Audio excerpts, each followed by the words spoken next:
Hello friends, I am Muralidhar VPI presenting Professor Krishnendu Gupta Oration that I delivered on December 18, 2019 at Kasturba Medical College, Manipal.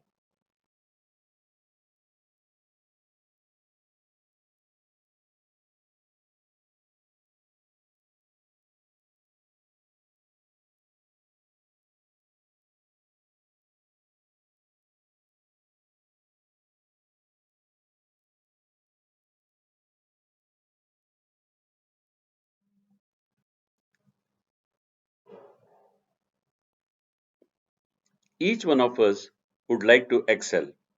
Here are some of my thoughts based on my experience and what I have read. The vision statement of Manipal Academy of Higher Education reads Global Leadership in Human Development and Excellence in Education and Healthcare. The keywords here are leadership and excellence. I'm going to address mainly on excellence. I will also touch upon leadership during the course of my talk. Last year, our university was honored with Institute of Eminence by Ministry of HRD, Government of India. I will also touch upon the word eminence. The dictionary meaning of excel is surpass others. I have my own comments on this, which I'll make later. It also means superior in some area. You are already a good thoracic surgeon, but you want to make yourself superior in infant heart surgery. The dictionary meaning of eminent is conspicuous. It can also mean visible excellence. To be in the cricket team of 11, you have to be an excellent cricketer. But few of them, like Sachin Tendulkar and currently Kohli, are eminent cricketers.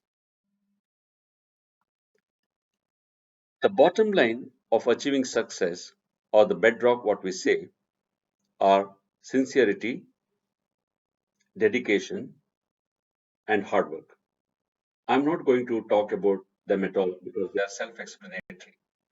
I'm going to build upon this bottom line or this bedrock. Earlier, I was saying I have my reservation regarding the comparative success. Can we excel without comparison? I feel you can't compare apples and oranges. Each one of us is unique, and we all should try to excel ourselves without comparing us with others. Which excellence we are talking about? Academic? Of course, it's a must. Professional? Academic excellence shines only if there is professional excellence. Financial? It's complement to academic and professional excellence. When all the three are there, we can't neglect the excellence at family and society. So, it has to be a wholesome excellence, and it can't be just at one cross sectional time of our life. It has to be lifetime excellence. David Starr Jordan has beautifully summarized it as there is no real excellence in all this world which can be separated from right living. That means excellence is nothing but right living. Centuries ago, the Greek philosopher Aristotle said, we are what we repeatedly do, and excellence is not an act but a habit. A habit? What is an habit? If we do something repeatedly, it becomes habit. But a good habit is a mixture of knowledge, skill, and the desire to pursue knowledge and skill, and a will to continue with the desire. Then it becomes a habit. So, if the habit has to be, we must sow a good thought to reap a good action. And the repeated action becomes a habit. And the habit defines our character. And the character leads to excellence, and the excellence helps us attain destiny. Can everyone excel? Of course, yes. But the problem is the way we see the problem is the problem. What do you see here? A beautiful girl with the high cheeks, and here also, with the conditioning of the previous picture, you also see a beautiful girl with the high cheeks. But when we see this picture with a big nose there, we can identify the big nose here, and suddenly the beautiful girl turns into an old lady. Each one of us tends to think that we are objective while seeing, but we see and perceive things based on our conditioning and experience. We would have so much of conditioning and experience throughout our life, the path to success or excellence can be masked by our colored glasses. Are there any shortcuts to excellence, or is it a long, winding path like this? We want quick fix advice. If somebody succeeds, we immediately ask them, how did you do it? Tell me the techniques. But others' techniques can only be like social aspirins and band aids. Our background character and habits will just remain with us. Unless we change them, we can't tread the path of excellence. What are the steps towards excellence? The first step is a dependent step where it is you, that is Guru bin Gyan Nahi. We need a teacher, we need a mentor, and we need a philosopher to guide us on the path of excellence. Then we move towards the stage of independence where it is I, we reach the stage of Aham Antaryami. With our knowledge, with our erudite, we strive to excel ourselves. We have to be careful, otherwise, there can be seeping of arrogance in us. The true step towards excellence is interdependent step, where it is we, pratitya samuptapada. That means our existence depends upon others' existence. We have to be interdependent in order to achieve the total success of not only ourselves but also the whole humankind. The life by nature itself is highly interdependent. This beautiful arch is standing because of interdependency of these stones. Individually they are imperfect. More mature state than independent state is interdependent state. It's a choice only independent people can make. Let's now move to habits of excellence. The first being we should be proactive. The second, begin with end in mind. The third, do first things first. I have taken this from Seven Habits of Effective People written by Stephen Covey. I have taken the first three because I feel they are very important to achieve excellence. What is being proactive? Every stimulus can have three responses. First one, reaction, then action, and then proaction. What is reaction? Look at the picture. When these two friends meet, they unnecessarily get excited and amygdalin hijack happens. That's the basic animal instinct. They start growling at each other without one not necessarily threatening the other. It's called fight or flight reaction. It's an emotional response that's immediate, overwhelming, and most of the time disproportionate to actual stimulus. Then we have action, which looks like a definitive response, but it may not have been well planned, may not have considered all options. Proactiveness is a situation where you are in charge of your actions. It is based on four human endowments, such as self awareness, where you know your limitations, where you know your capacities. Imagination, you know what are the, you can guess what are the consequences. And conscience, you have the sense of right and wrong.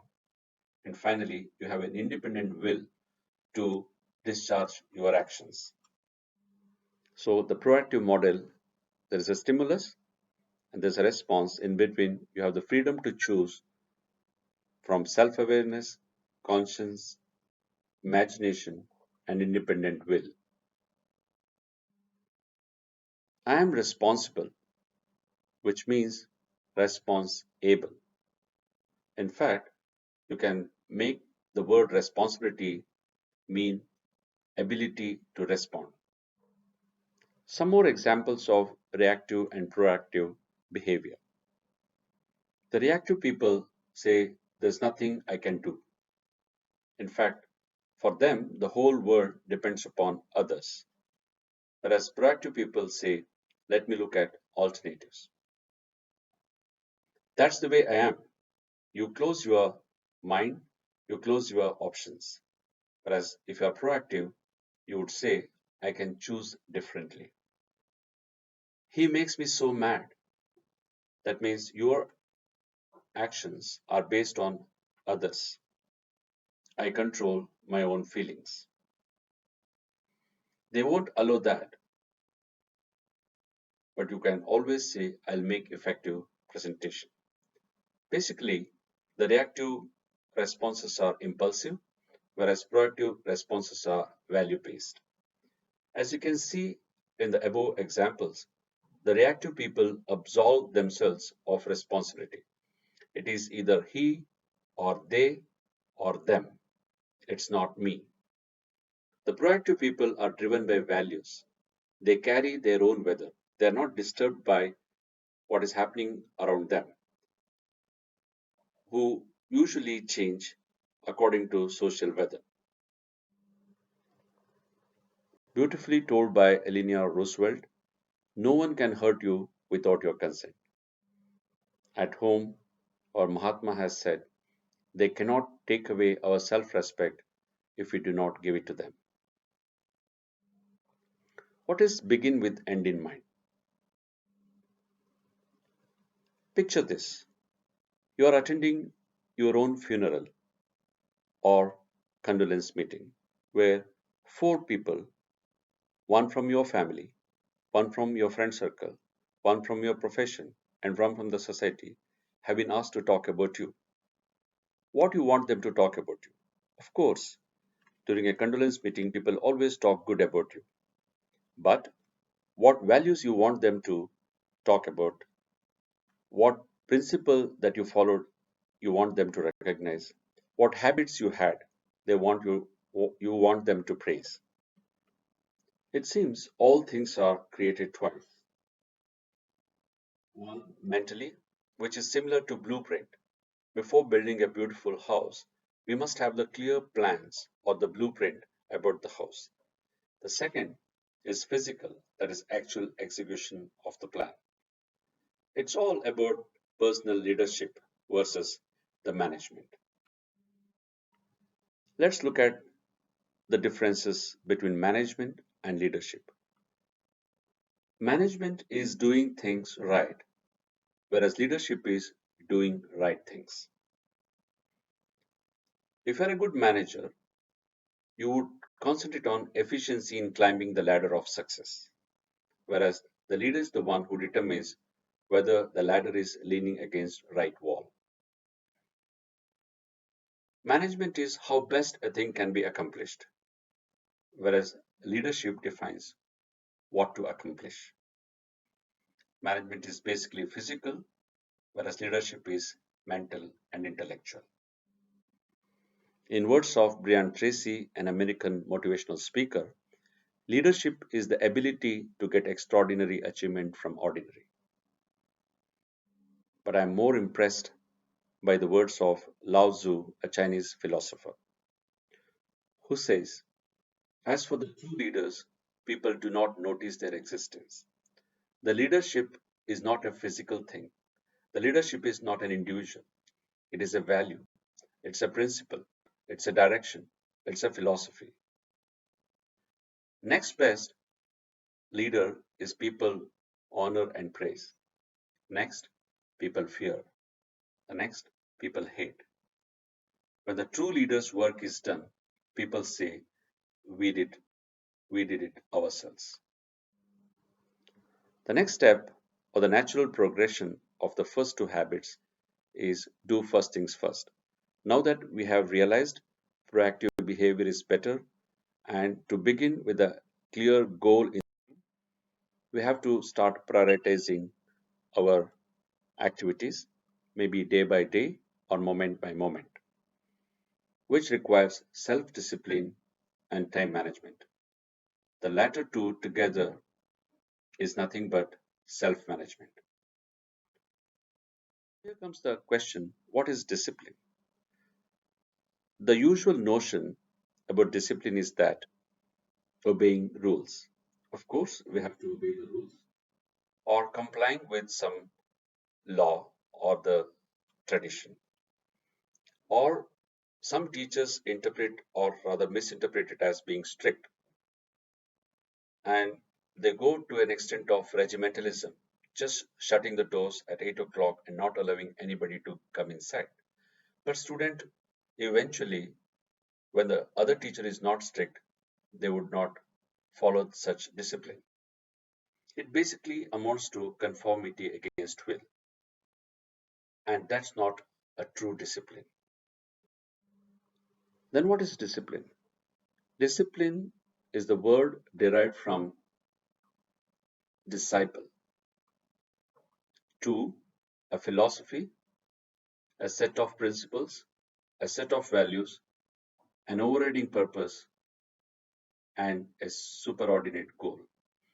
It is something which comes from within for a reason, for a self development and self excellence.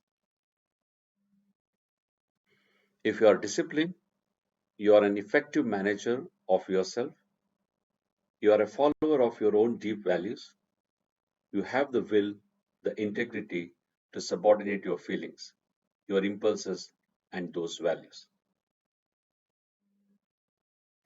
The next important thing is time management. It goes into 2 by 2 table where you divide your daily activities into important and urgent, important but not urgent, not important but urgent, not important, not at all urgent. So, which are the activities that are important and urgent? Crisis management, emergencies, problems, deadlines, important appointments. Those that are important but not urgent are career growth, planning, relationship building, new opportunities, preventive tasks. Not important but sometimes urgent are some emails, calls, meetings, pending work, and some alerts. Not important, not at all urgent are social media, movie, pleasant activities, trivial tasks, and time wasters. All of them are required for the mental balance, but however, towards excellence, we need to slowly cut down on not important and not urgent tasks. Also, we have to concentrate more on the not urgent but important aspect in life. Productivity is never an accident. It's always the result of commitment to excellence, intelligent planning, focused effort, and time management, as per the famous entrepreneur Paul J. Mayer. According to me, punctuality is a sign of respect you give to your fellow beings and a step towards excellence.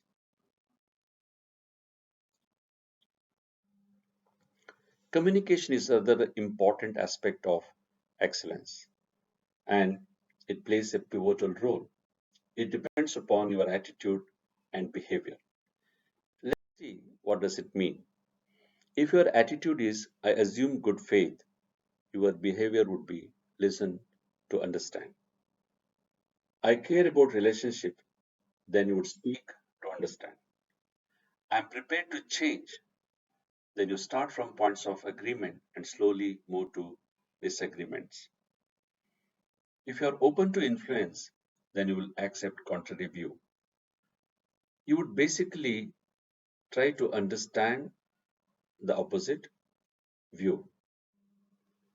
We need to change our habits, but the problem is rooted in the way the change is motivated.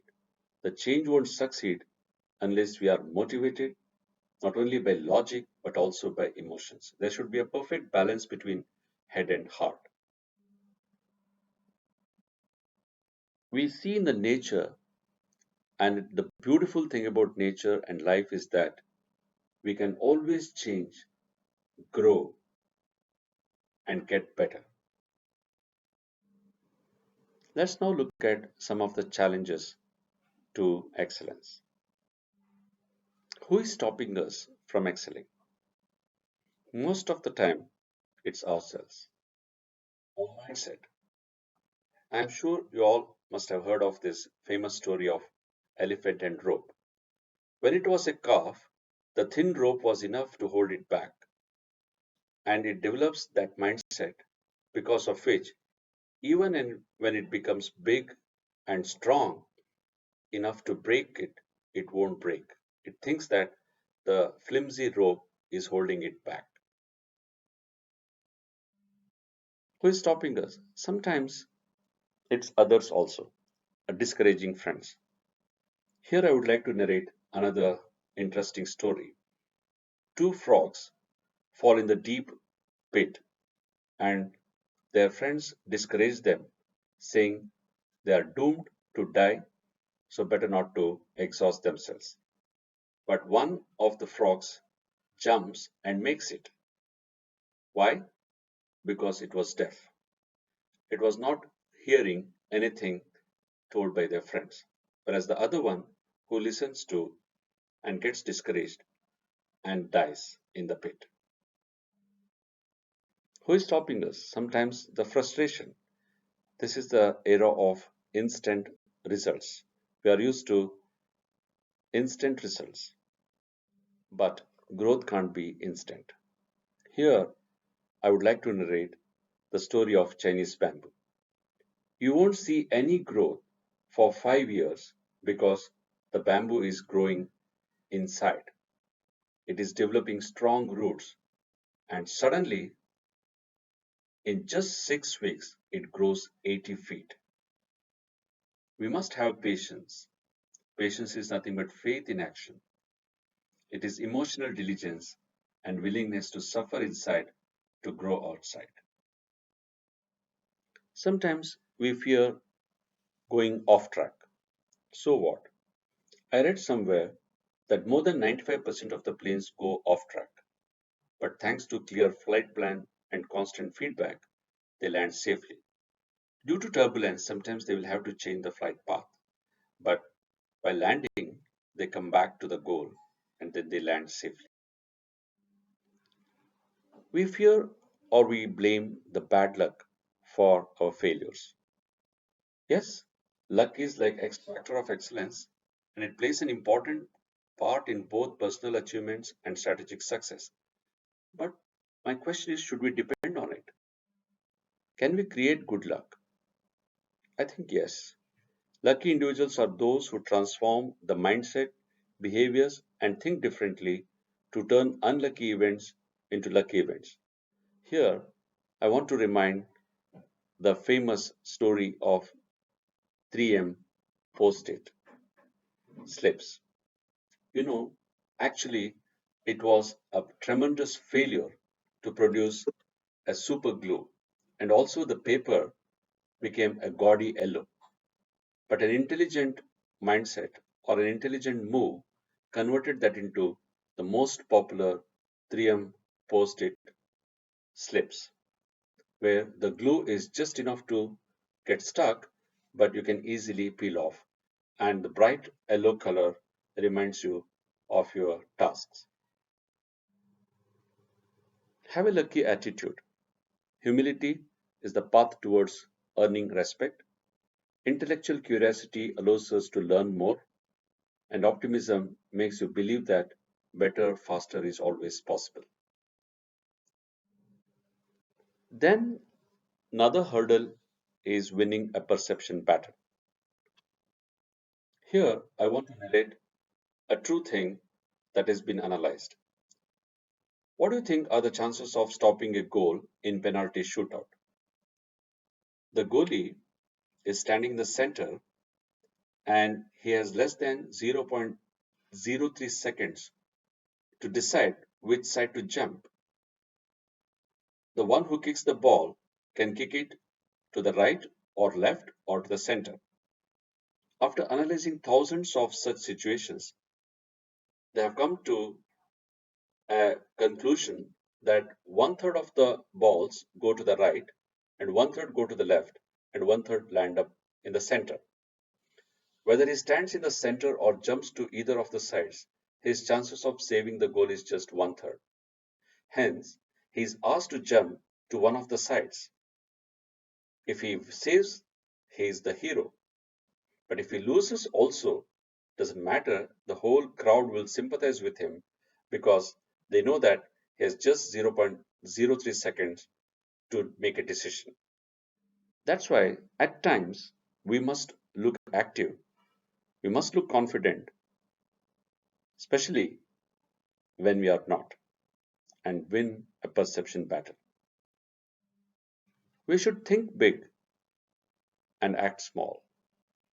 Small, smart choices, but consistently and with the time, there can be a radical difference. We all know that a small savings through compound interest will grow tremendously.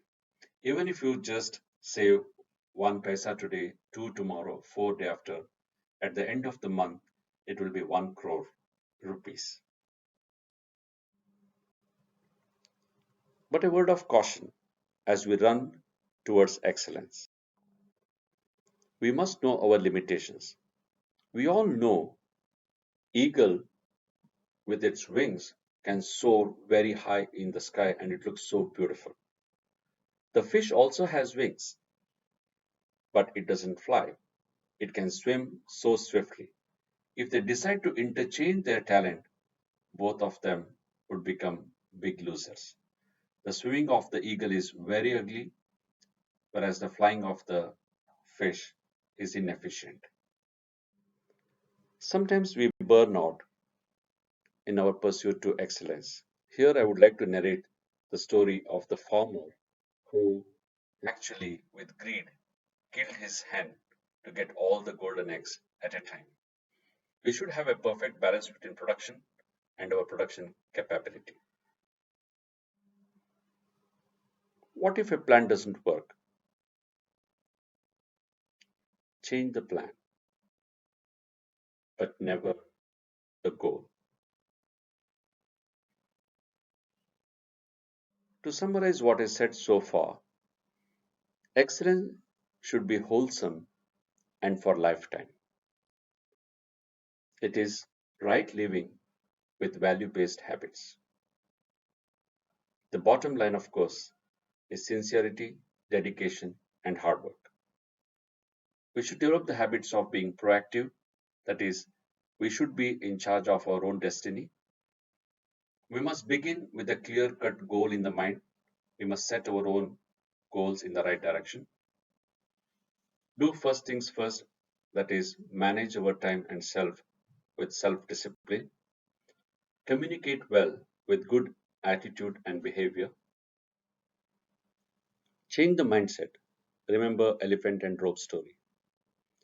Don't get discouraged like the frog which listened to discouragement and died. Be a deaf frog. Have patience like Chinese bamboo. Develop lucky attitude, the 3M post-it story. Win perception battle. Do what goalkeeper does in 0.03 seconds. Don't be greedy, farmer and hen with golden eggs. Change the plan, not the goal, like what we do in game of chess. Finally, I would like to conclude by saying write your own destiny and excel yourselves. Thank you very much.